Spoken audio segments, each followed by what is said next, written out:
Welcome everyone, Costin here on Serious Gaming with a mod guide for Mass Effect 2 to use texture mods in particular, and especially ENB, how to install that, how to use all of the mods that I'm personally using, all the game modifications. So anyway, let's start with something that's easy. The ENB. I'm using the Mass Effect Free Cinema mod, which you can download from ModDB right here. The link is in the description. The link is in the description for everything that I'm using. So anyway, Mass Effect Free Cinema mod. This also works for Mass Effect 2, right? It works for Mass Effect 3, Mass Effect 2. The latest version doesn't seem to work on Windows 10, or at least with some of the latest drivers. I actually did a video some months ago using the latest version of this. This has been out for a while, and it worked just fine, but now with some of the latest NVIDIA drivers, there's a problem. Maybe it gets fixed, maybe it works for Mass Effect 3, not Mass Effect 2. Keep in mind it's originally designed for Mass Effect 3, not 2. Anyway, I use 0.5 version. You download that and you go into your binary folders, you download that, extract it there, and then you go through install cinema mod and you pick what version suits your fancy. You can experiment here with either the original mod or the color mod. There's versions. I personally use the color mod, that's the version there, and you can go with film grain or not, whatever suits your fancy. So that's how you install the ENB, easiest portion really. In terms of texture mods that I've been using, you need text mod. You download it from Social Bio or Google it, whatever. Anyway, you install it wherever you want. I created a shortcut on my desktop. I use this shortcut to actually run Mass Effect 2. Anyway, and then you click the application, Mass Effect 2 exe, okay. And then browse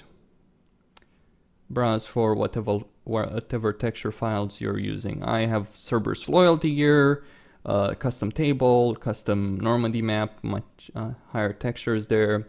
Miranda alternate appearance pack with no visor, an N7 Beret, and no specialist weapon icon. And you just select them and then click run. Now keep in mind, Mass Effect 2 has a lot of problems in terms of DLC entitlements and all that crap, and this might cause some more. There's some bugs I've noticed, in particular Grunt's loyalty mission, but then again, the game is not perfect by any stretch of the imagination. It had bugs by default, as it were.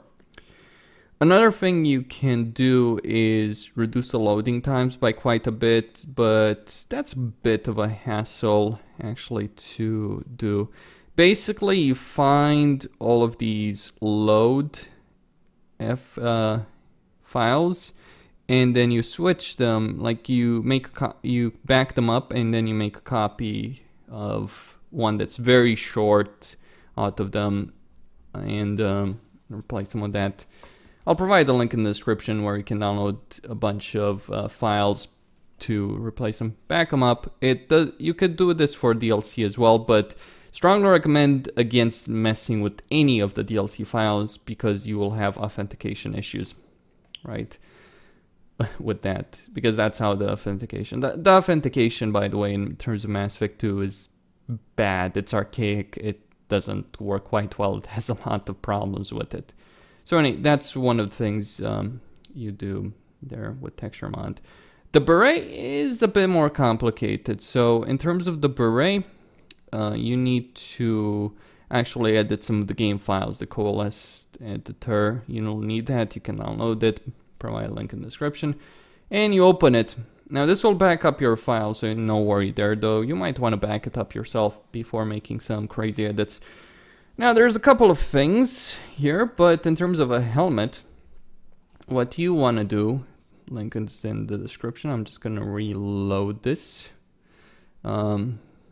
Provide the, hold on, yeah, this one, and you find helmet appearance, oh, actually Beret, right? This, by default, it's brown. It has an alliance tag on it, but you copy this and you go and you create a new setting. You create a new single setting.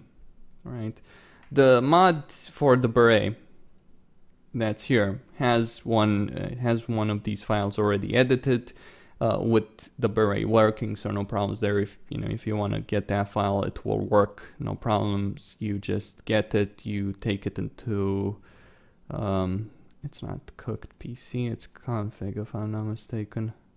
Yeah, config PC cooked call list, and you download it, extract it here, right? No problem.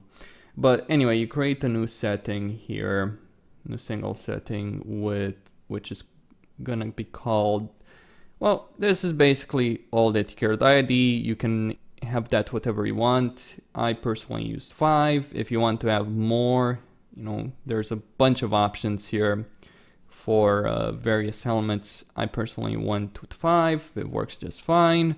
Adds the Beret, and the texture mod that I give switches the Beret from an alliance icon with brown texture to black and then 7 symbol on it.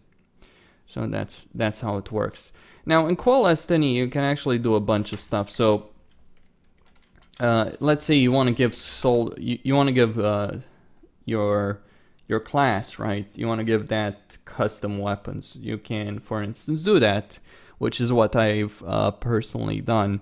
Now the reason I did this wasn't to use SMGs. I just gave the soldier SMGs. The reason I did this was because in a lot of cinematics in the game, a lot of dialogue scenes, Shepard or squad mates who will pull out pistols or SMGs or much more rarely shotguns, assault rifles, that kind of stuff, sniper rifles, and they'll point them at targets. Now, if they don't have one, if you can't use one on either Shepard or your squad mates, they'll pull the default one, and I just don't like how the default weapons look personally.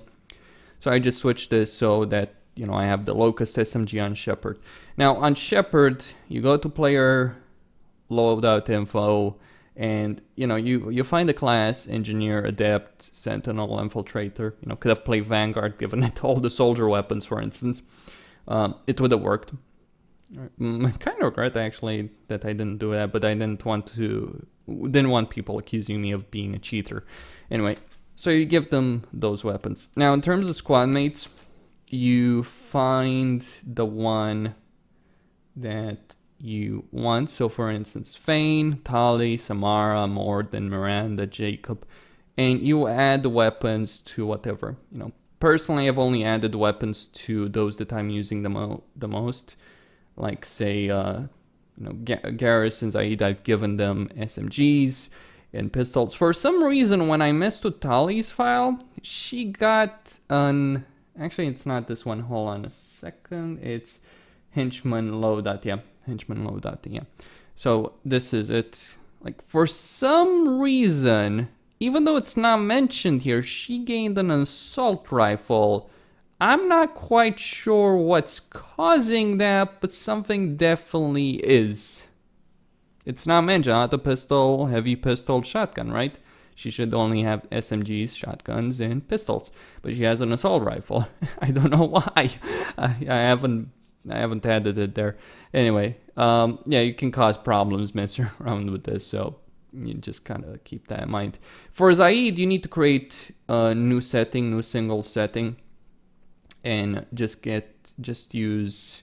basically copy paste from any of them, but just go with the name Zaid and it will work, no problems. You could try messing with the DLC files. I tried that, had authentication issues after that with the DLC. When I say having authentication issues with the DLC, forget connecting online with this.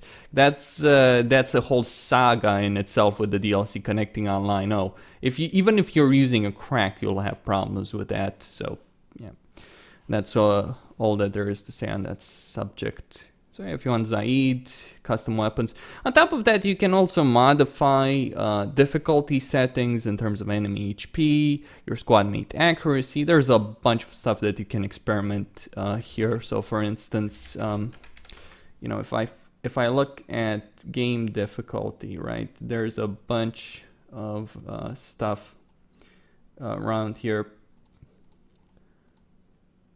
Right, game difficulty level, highest level. And you've got a bunch of settings that you can modify right here. Modifying squad accuracy, is a bit more tricky, but you can change your squad mate's HP. You can change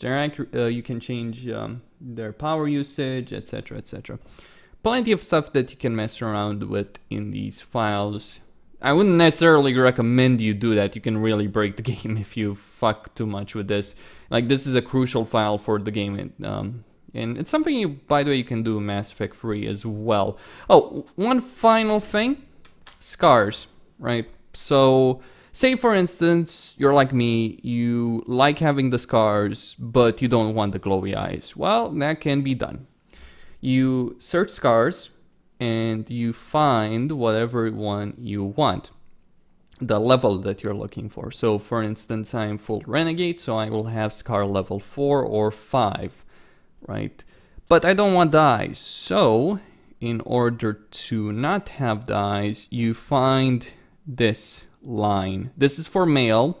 For female, it's this one, but for male, this is female. BioGHMF, HMM is male, HMF is female. Makes sense, right? Anyway, and you find IIMS scar, and you set that from 5 or 4 or 3 to 1, and you will keep the scars. On top of that, if you want to go with the full scars from the start, and you want to have that, even with a low amount of renegade points, you can do that. Just go here. Just go to the lowest level and switch that from alignment scar face normal from 0-1 to 0-4, and it will work just fine, right? Not the first line, I believe. This is the alignment. This is the line with the scars. This is with the eyes. So if you want to modify that, go ahead. That's how you do it. Hope this was useful for some of you that are interested in replaying Mass Effect 2. Costin on Serious Gaming signing out. Don't forget to subscribe and like the video.